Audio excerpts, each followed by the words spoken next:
Eu ainda lembro do som constante do monitor naquela sala branca.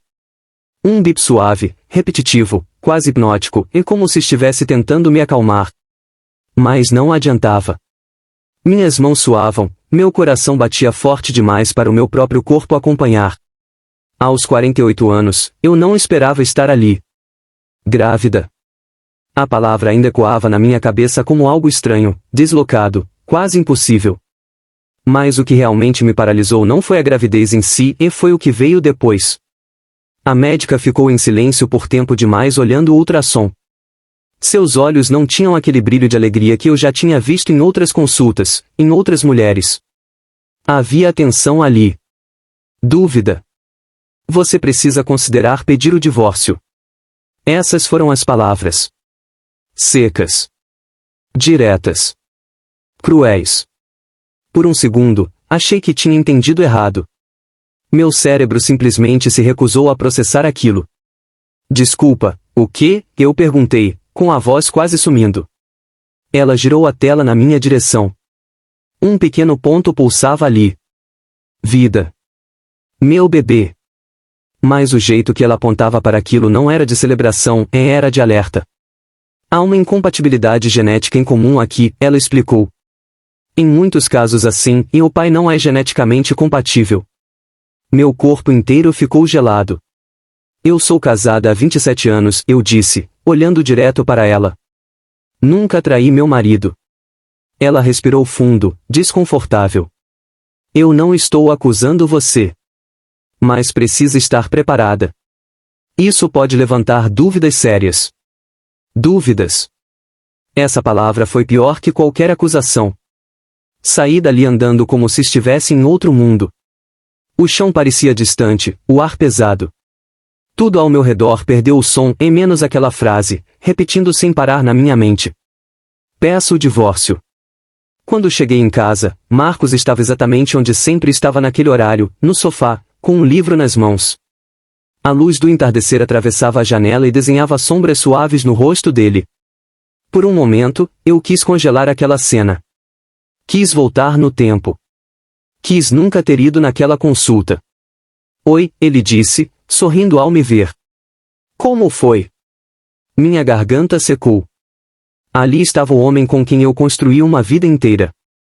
27 anos de histórias, dificuldades, risadas, e agora, uma única frase tinha o poder de destruir tudo. Estou grávida. O livro escorregou das mãos dele e caiu no chão com um som seco. Grávida, ele repetiu, como se testasse a palavra. Mas, isso, é possível? Eu dei um sorriso fraco. Aparentemente, sim. Ele se levantou, se aproximou de mim devagar, como se estivesse lidando com algo frágil demais. Isso é um milagre, ele sussurrou. E foi aí que senti meu coração quebrar. Porque eu sabia que aquele momento não ia durar. Mas tem mais, eu disse. O olhar dele mudou imediatamente. O brilho deu lugar à preocupação. O que foi? Respirei fundo, tentando manter a voz firme. A médica disse que há uma incompatibilidade genética. E que, em alguns casos assim, o pai pode não ser. Eu não consegui terminar. O silêncio que se seguiu foi pesado, quase palpável. Você está dizendo que o filho não é meu? Ele perguntou, devagar. Não, respondi rápido demais. Eu estou dizendo que isso não faz sentido. Eu nunca estive com ninguém além de você. Ele passou a mão pelo rosto, confuso, tentando processar. Então explica isso, ele disse, sem levantar a voz, no que era ainda pior. Eu não sei, admiti, sentindo as lágrimas queimarem nos olhos. Mas eu sei quem eu sou. E sei que nunca te traí. Ele se afastou alguns passos, como se precisasse de espaço. E o que a médica sugeriu? Eu fechei os olhos por um instante. Que eu considerasse pedir o divórcio. Ele soltou uma risada curta, amarga. Claro. Resolve tudo, né? Simples assim. Eu não vou fazer isso, falei, firme, abrindo os olhos. Nunca. Ele me encarou. E por quê? A pergunta doeu mais do que eu esperava. Porque eu te amo, respondi. Porque nós somos mais do que isso. Mais do que um exame estranho. Ele ficou em silêncio, me olhando como se estivesse tentando me reconhecer. Eu confiei em você por 27 anos, ele disse, finalmente. E pode continuar confiando, eu respondi, dando um passo à frente. Ele balançou a cabeça, levemente. Confiança não é algo que você simplesmente pede quando as coisas ficam difíceis. Aquela frase me atingiu em cheio. Mas eu não recuei. Então me dá a chance de provar, falei. Fica comigo.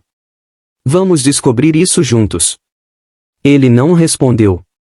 O relógio na parede parecia alto demais, marcando cada segundo como um lembrete cruel de que tudo podia acabar ali. E se o bebê nascer, e não for meu? Ele perguntou.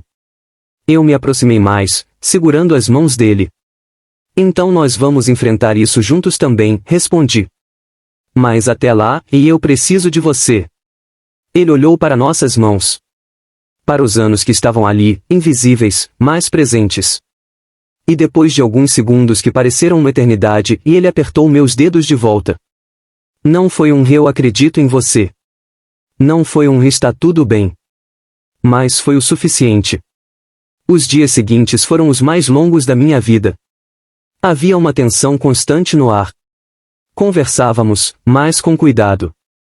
Nos tocávamos, mas com hesitação. A dúvida não foi embora. Mas ele também não foi. E isso significava tudo. Uma semana depois, voltamos ao hospital. Dessa vez, com um especialista. Mais exames. Mais silêncio. Mais espera. Eu segurava a mão de Marcos com força, como se aquilo fosse a única coisa me mantendo inteira. Quando o médico entrou, eu parei de respirar.